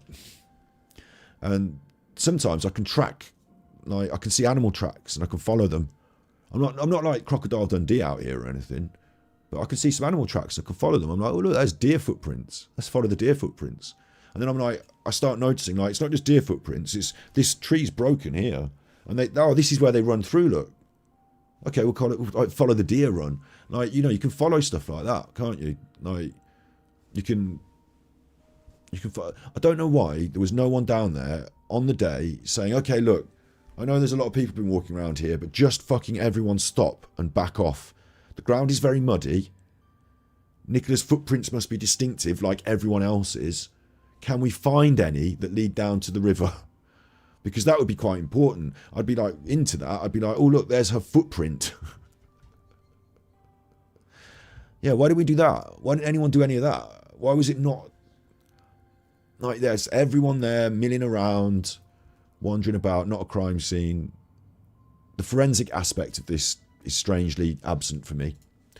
The other thing that I would look for forensic evidence wise, as I say, would be a search on her property, as suggested in chat earlier, her car. Those sort of forensic searches would be quite important. Just for validation, just to say you'd done the swabs, just so it could go on the record, so that if it ever came up as a conversation, maybe a bit of a search of the house, maybe a few swabs here and there. I don't know. What do I know? A forensic investigation would have been important, but there were no pieces of evidence to forensically test, other than the phone and the harness. Now we've got the inquest, because obviously the coroner's going to do their forensic tests on the only other piece of evidence that there is. And I don't want to get gruesome, but that's Nicola herself. But nothing else has been forwarded, has it? They haven't taken the car. They haven't, you know. I wondered to myself whether more forensic evidence could come to light if there are people out there searching with mobile phones on their, you know, day off or whatever, but, you know, whether other forensic experts could just turn their own eye to this, and maybe there might be places that we don't think there might be forensic evidence, but it might be a good place to look in the bin. I don't know. I wonder whether there could still be recovery of some kind of forensic evidence. I'm not the expert to say. Interesting to me, though, that forensic evidence is sadly not hugely present in this case. And this case that we're talking about is the death of somebody. Like, this is Nicola's death, like R.I.P. Nicola sort of thing, you know. Like, you would hope, wouldn't you, that there would be some forensic evidence in the case of your death. Like, that's quite a big thing to have happen. Like, sorry, my choice of words, but, like, you know, if I can't find my dog and I'm looking for forensic evidence, it might be a bit extreme. But in this, you'd be like, I would hope there would be some, because if we were in court and talking about the facts and what there is and what there isn't, and that's one of the things that makes me, Do you remember earlier I was saying about this direct evidence and circumstantial evidence? We've got a lot of circumstantial, and the direct evidence and the circumstantial point in two different ways. Paul and Emma say, oh, she's probably alcoholic, I don't know. They didn't say she's alcoholic, did they? Actually, Paul and Emma didn't say that. The police said that, so we've also got the police thrown in there. But, you know, she didn't, and, oh, I wonder what happened to her and all this. Whereas the circumstantial evidence is you might have murdered her, in my opinion. And I can present that circumstantial case, thank you very much. Going back down to this forensic, in a murder, you wouldn't want there to be a lot of forensic evidence, would you? But in a missing persons, or in this case, a tragic suicide or something like that, or an accident, certainly in an accident, you would certainly think there would be, because no one's trying to clear it up. It would just be there.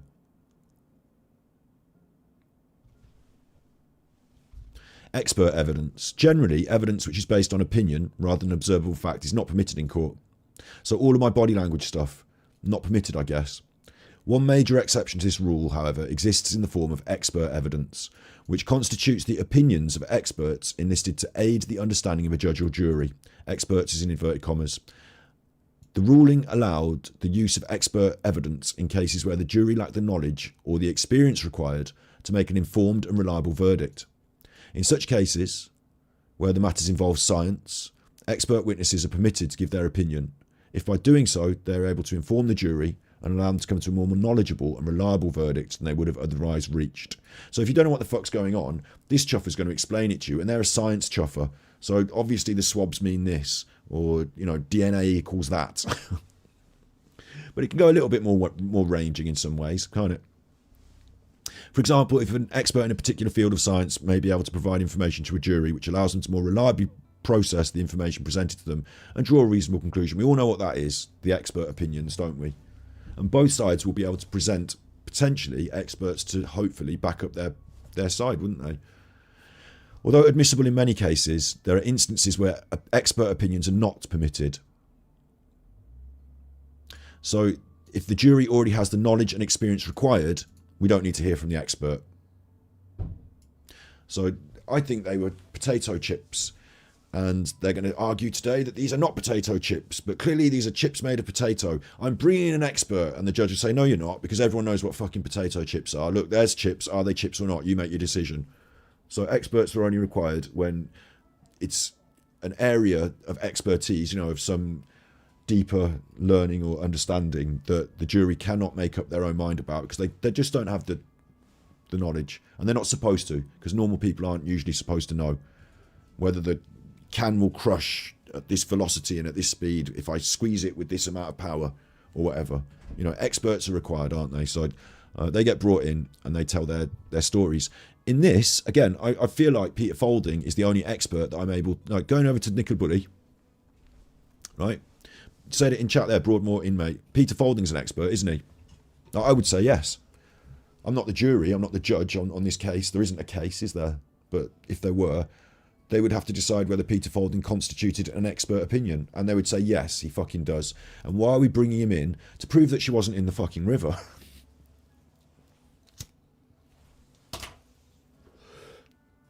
So that would be weird if you were Emma and Paul. Why would you bring him in? But I've got evidence, Emma saying it, that Peter Folding, and this kind of feels like circumstantial, Peter Folding can find something as small as a jigsaw puzzle. She said a jigsaw puzzle. She said there's a missing piece of the jigsaw we're hoping he's going to find. I think there was something small in the river. She said he could find something as small as a pebble with his special sonar. So that I think she brought him in to find something small, a jigsaw piece of the puzzle, and I think they probably threw something in the river, the Fitbit, the keys, something like that, and he was brought in to find this very small piece of evidence that again would circumstantially point towards Nicola went in the river as part of the setup, as part of the hoax, the decoy. So they're my opinions on that. He was brought in. I think he's an expert, yeah. We want to do an episode. My tummy's rumbling loads now, if you can hear it. I really apologise. I've got dinner waiting for me in the other room, so probably can, my tummy knows. I do apologise as well, because that's not very attractive to be listening to my tummy grumble. I don't know if you can hear it or not, but I shouldn't have drawn attention to it. Anyway, look, these types of evidence, I would say he is an expert. But otherwise, who else have we got? We've got internet armchair detectives.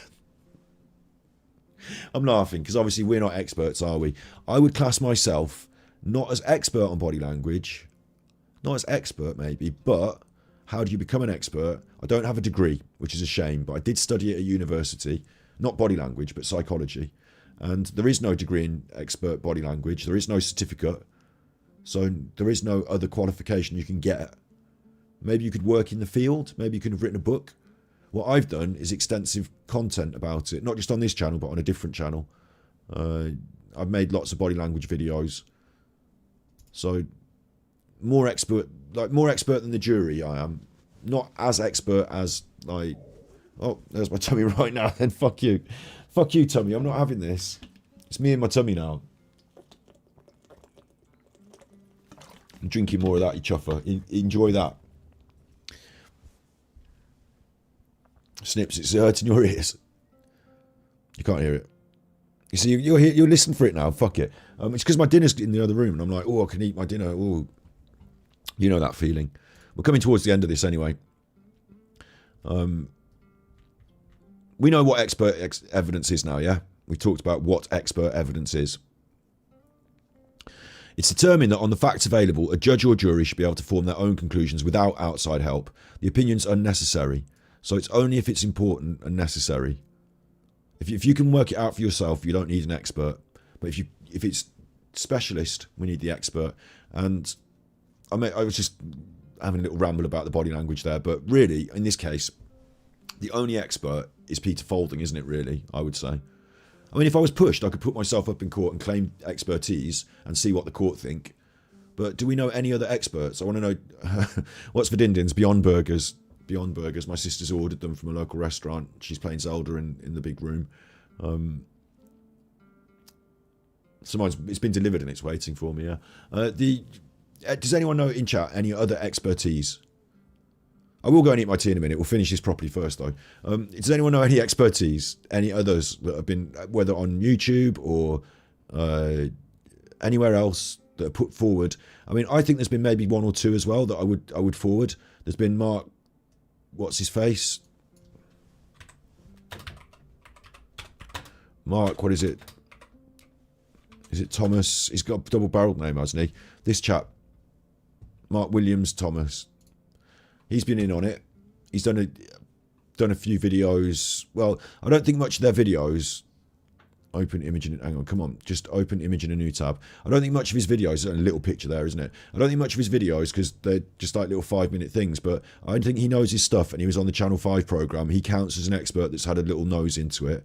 And there's another one, a police guy, but the police guy's a fucking right-wing arsehole, former policeman, but he's had a little poke and a little nose. You know, people that have been on the media side of things that have had a little poke and a nose, but other than that, we haven't really had any experts, have we? Mark Williams Thomas, that's it. I do like Mark Williams Thomas, don't get me wrong. I think he's good. I just think his Nicola Bulley coverage has slightly been lacking. I think he felt frustrated that he wasn't brought in by the police to help. and that he wasn't, when Dan did the interview instead of him. Because on that programme with Dan and him, he was on the programme on Channel 5, Dan did the interview, and he was the one that did the interview with Tia Sharp's Stuart Hazel. He did the Stuart Hazel interview, and he fucking busted Tia Sharp's killer. So I would have him do the interview, and I can't believe they had Dan doing it. I would have him doing it, but maybe that wasn't, at Paul Ansell's street. Anyway, I think he's a bit of an expert, and he's poked his, he's had his little, but he's not like committed, like going big on it. He's just said a bit here and there, hasn't he? So I'd like to see him do more, but he counts as an expert. Peter Blexley, that's it, the other one. You might like him. I don't. I get a bad vibe from him. I don't know. Am I right or wrong in this? Is he kind of right wing? Is he right wing? Is Peter Blexley right wing?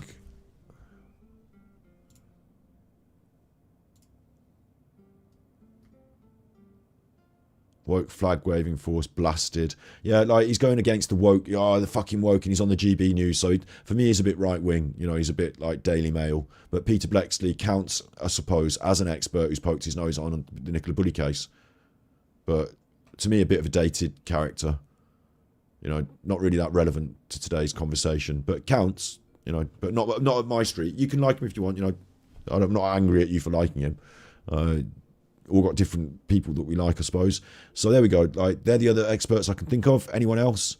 I apologise if you've got adverts, although you can't hear me. I might have pressed the wrong button today on that. I tell you, I have to press the button every time I set up a stream, don't I? I haven't been on the main channel for for a couple of weeks because I got binned off because of the Eurovision.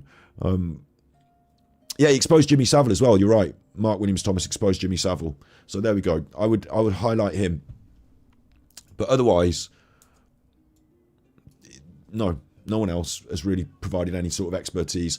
And I would highlight me because it's your opinion, my opinion. It's opinions, but I would say I have some expertise in body language because I've at least studied it and done loads of videos where I analyse people's body language.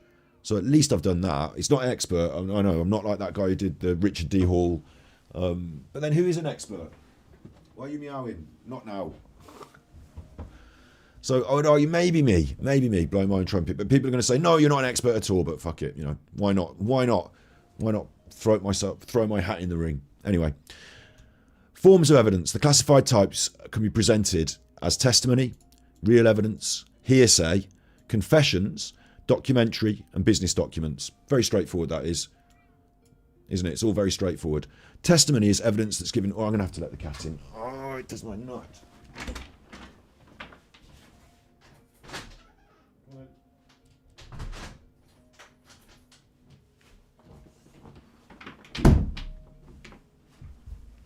Oosh, like the several people that are in this house, I'm the only one that's live streaming, but I'll do the cat. Peter Hyatt statement analysis, that's it, yeah. I would say he's more expert than me, he's better than me, he's good. But then again, I don't agree with everything he said on this case, so maybe, we'll see how this plays out. There's that expert board, isn't there, the behaviour panel, and we had to do a video on them because they talked a load of old rot about this as well. So who knows? There is no qualification in body language that makes you suddenly a super expert. You can't go do the certificate at the University of Body Language. It doesn't exist. You just do psychology, possibly get a degree in it, and then you work in the field in some way. And I, in some way, kind of work in the field. Enough about whether I can claim expertise in this field, which I don't think really. Like, honestly. Come on, honestly. Well, come on. Come on. No, honestly, though. Come on. Look, you're a YouTuber. You dabble. You're not Darren Brown, mate. You're not fucking Darren Brown. No, not Darren Brown, but come on. You're not Darren Brown, mate. All right, you. I'm not. Come on. Oh. Okay. I'm just bigging myself. I'm having a bit of a conversation with myself. I'm not an expert, fine. But I'm also worried that if I get done for defamation, I might have to argue that I am an expert in court. And if that comes to light, I will. And this will not come up as evidence against me. This will go for me because I said I was. Like Alan. Anyway, look, enough of this. Forms of evidence. People say it. It's their testimony. Real evidence. We found the knife. Hearsay. Yeah. Confessions. They're important. Documentary evidence. We've got the video. Business documents. Oral testimony. Business documents is interesting because there are some accounts of failed businesses by a certain Mr. Ansel, aren't there? Oral testimony. Testimony is evidence that's given orally in court, people saying things in court. They have to go there and put the hand on the thing and say, the truth or not the truth. And then you have to believe them or not. Do you believe that? That's oral testimony. Hearsay. When providing witness testimony, witnesses are generally expected to provide direct evidence. Hearsay concludes it's a statement not made in oral proceedings. In other words, it's a second-hand evidence collected from a third party's experience. For a witness, hearsay would constitute any information garnered from an overheard conversation, any information that's been passed on to them by another person and not directly discovered, or evidence that someone else has written. Sounds like someone's content. Well, that was a good one. That was a good one. It sounds like someone's content. That was a good one. Come on. Call to the stand, Mr. Super Chuffer. Yes. Sorry, just put that in chat, Miss PJ. I call to the stand, Mr. Super Chuffer. Are you or are you not the Super Chuffer? Your Honour? Objection. Overruled. Yeah, but I'm also Ganja Kid, or no, well, mainly Super Chuffer these days. It's not my real name. I'm Scott. I say at the start of every episode, hi, I'm Scott. Are you not? Did you or did you not make certain video? Exhibit B. Have you watched it? Because it's like 8 hours long. Exhibit B. Have you seen the whole playlist? I put it to you, you should watch the whole playlist, Your Honour. I mean, at least I'd get, if it went to court, at least I'd get the views from the playlist, wouldn't I? Because everyone involved in the case would have to watch all this. I think I'm all right. I did check the law for what defamation and slander and all is before I went about my business. Don't worry. We tread the line sometimes, but then so doesn't everyone. You know, Frankie Boyle, other people like that. I'm a person on the internet. I'm a chuffer. I put it to you. Anyway, look.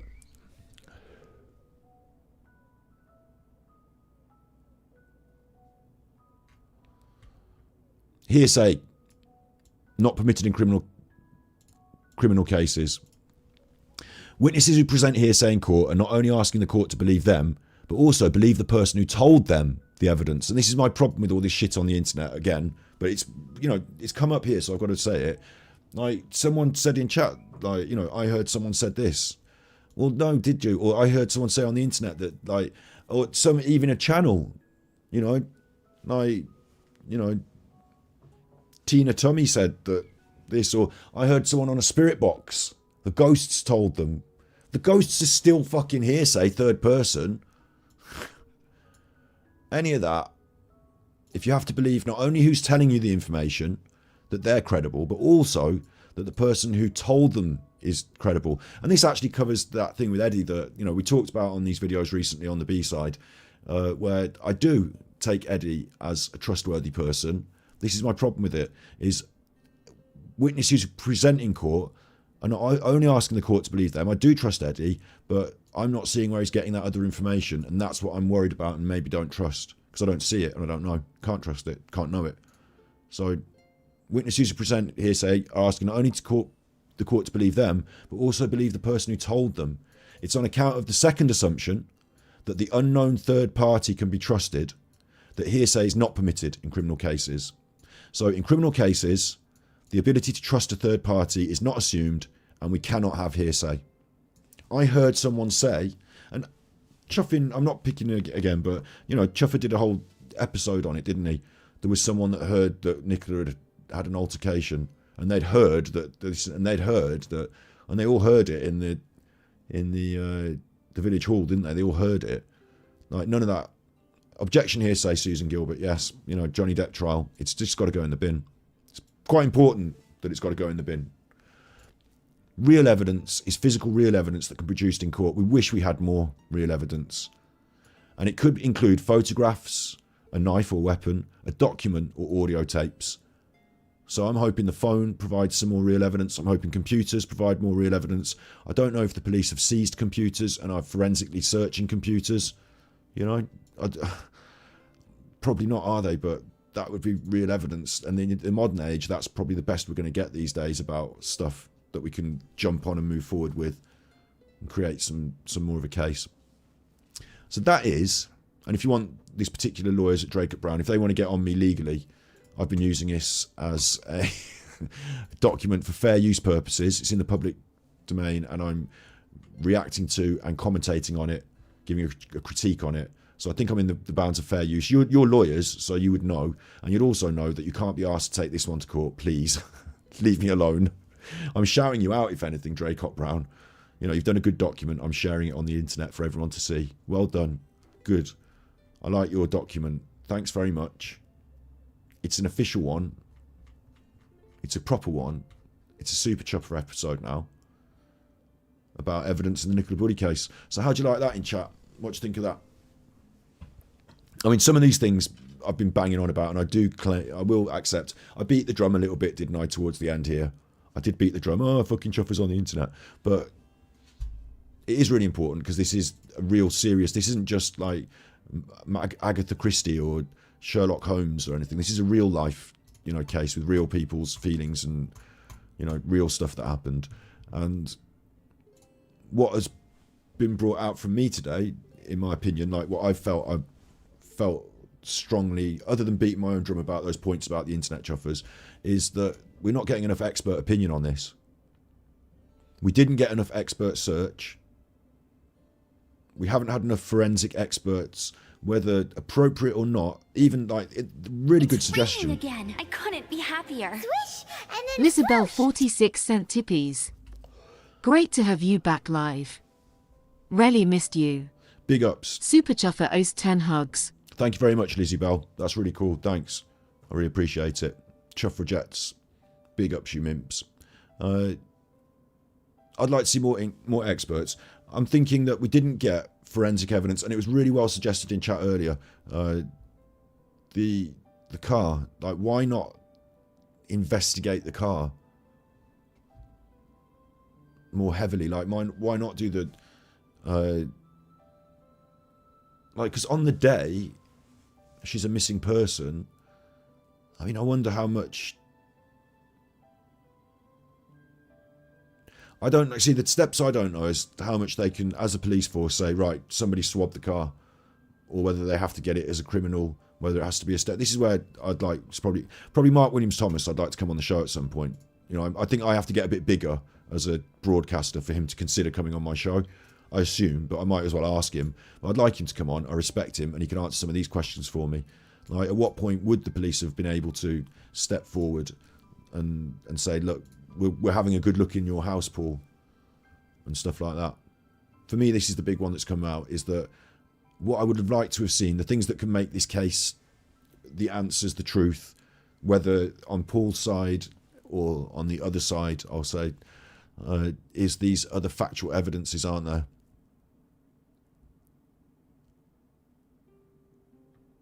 It's really interesting. Hearsay is not going to be much good. So I'd like to hear, in one aspect, I'd like to hear more from the family. But as we discussed yesterday on the B side, if they were to come forward against Paul, then they could lose access to the children. Paul might just deny them access to the children, so they can't really come forward against Paul. But maybe they could say something. You know, maybe they've got some evidence they could present on this list that might sway the police to maybe do more. Maybe the forensic evidence from the phones and from the computers is not completely lost, even at this late stage. Maybe there are some other places. I'm saying that in one hand, right, my summing up, in one hand, I'm thinking for this specifically for the Nicola Bulley case, is that, you know, for Nicola Bulley, is that on one hand, agitated a little bit that there's this wealth of information, this evidence that I feel maybe should have been collected back then. Where is it? There's that. But on the other side, I think we need to move forward and say, what other information and evidence could we collect? Where could like, we've had one expert, two experts. Could any other experts, even at this late stage, find something? People are out there with their mobile phones, you know, finding stuff by the river. Could any expert at this late stage be brought in to discover or determine anything? We've got the inquest. That's what we, overall, we really hope that's going to come from the inquest, don't we? And if anyone from the inquest, I doubt anyone from the inquest is watching this, because I think they understand what evidence is there. I hope they can pull something out, show us something. Are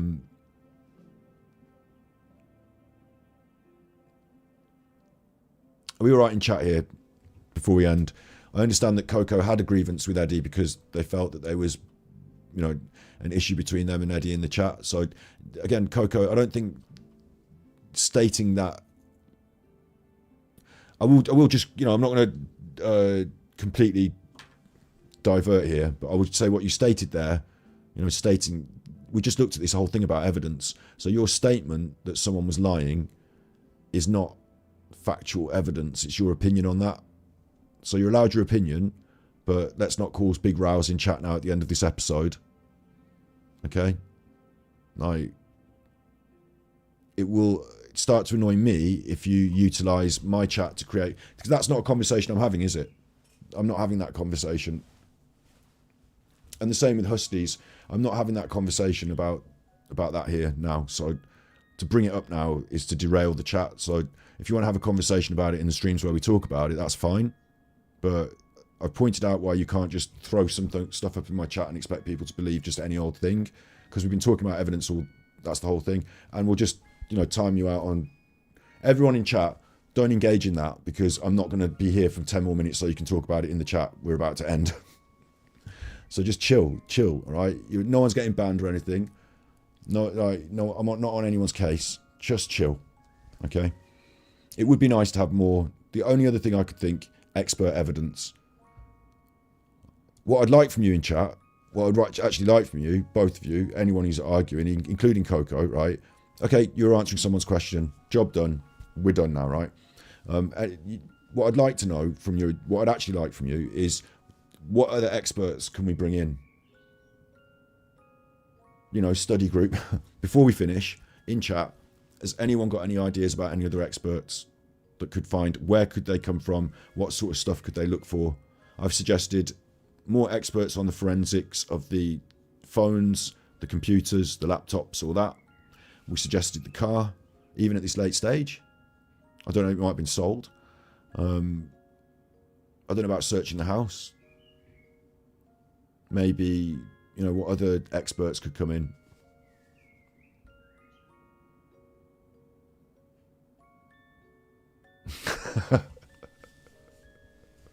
Big ups, Essex boys. We're going to just end that conversation between the bunch of you. I want to know about experts. If it's not about experts, I don't want you to be dropping it in chat at this late stage. Okay? Calm yourselves. Experts. Because this is like, if anyone could suggest any really good ones, like, we could maybe push something forward. Forensics at the river. I would count Peter Folding in that bracket, but maybe there's more to it than that. Maybe I don't know about that. We did have the police divers going, didn't we, for the inquest? I suppose the inquest will provide us with a lot more expert opinion, won't it? Forensic audit his companies, that's a good idea. Forensic audit the finances. That's an interesting aspect. It was brought up in this as well, wasn't it? Something about financial companies and stuff as part of evidences. So yeah, that's a good one. Cold Burger Club, you're right. I'm getting a cold burger, yeah. Any expert that can't be bribed, yeah. That goes back to reputation and people being reliable. If you can be bribed, and if you end up unfairly biased because you're bribed, then you're not you're prejudicial, and you're not reliable. And we said that, in all of this stuff, reliability is really important. Your reputation, the fact that people can believe you and what you say, and they can trust you, that's really important. Essex Boys out is saying Carolyn Roberts. I don't know who that is. We're not going to finish on a song today. It's inappropriate for this. Sorry. And also, I want to go and eat my burger. My vegan burger, I'll have Professor Carolyn Roberts, water and environmental. That's a good point, yeah. Didn't Eddie do a video? Was it Eddie? I think Eddie brought a video out that was involving an expert talking about water flow. And that reminds me that Mind Juice presented some documents about the tides So that counts as expert stuff, I suppose. Mind you, it's not being the expert, but presenting the evidence about the tides is like, you know, specific scientific stuff, isn't it? Peter Folding did a podcast with James English. Well, I won't watch that because James English is a chuffer. After all those podcast wars, I want nothing to do with that James English, man. I don't care anything he's got to say. I was not a participant, but a viewer, you know, aware of the podcast wars. We won't even get into that on today's episode. Coco, I can see what's going on, but you like kicked off a fuss. So can you? I see you, Papa. Can you? You know, did it specifically calling people out by name and saying names to them? It will get you modded out, okay? But from now, I'm telling them. I'm giving them the. You know, I'm giving them the time now. I was telling them now, Coco. So I've told them. Yeah, deal. I need mods in chat. There are mods. I am one as well. We're about to finish. It's not necessary. We'll be fine. It didn't kick off until right at the end when one particular person wanted to like start slinging some words around about the. Because the thing is, if you sling the words around, people are going to say the words about you, aren't they? So, I think you can all chill out in chat. I think you can deal with it with grown-ups, yeah. So I'm going to sign off because we are. Well, do I need to hang out another 10 minutes to make it 2 hours? Should I do a dragging it out for another 10 minutes to make it okay, now it's 2 hours, I'll sign off. No, I think we're fine. I think we've done a really good episode today. We've learned all about evidence and the different kinds of evidence and what they are. We've brought up some aspects of the case that maybe are lacking. Maybe you've gone in a funny direction on YouTube. You watch, you know, you all watch a lot of YouTube, so it's up to you to make up your own opinions. I sling a bit of shade here and there because I've got my opinions. But really, opinions are like arseholes. Everyone is one. Super chuffer. The super chuffer. Everyone is one. Oh, he didn't say everyone has one. He said everyone is one. Yeah, he changed it because he's funny. We learned about evidence. And what I'd really like to say, you know, as my final sign off is if anyone can think of any other forms of evidence, any other expert evidence that can be brought in on this matter, it would go a long way, regardless of what happens in that inquest. It would go a long way, wouldn't it? You know, because justice for Nicola can only happen on those parameters. When you talk about justice for Nicola, you know, you talk about going to court and having somebody sent down, and you talk about proving a murder or whatever. Like, you're talking about justice for Nicola. It can only happen on those parameters. All good in the hood. I hope next time we convene, we can all have a good time in chat as well, because I haven't blocked anyone. You've got to learn to behave. All right? All good in the hood. You be good, my little puckos. And remember, if you can't be good, you're naughty.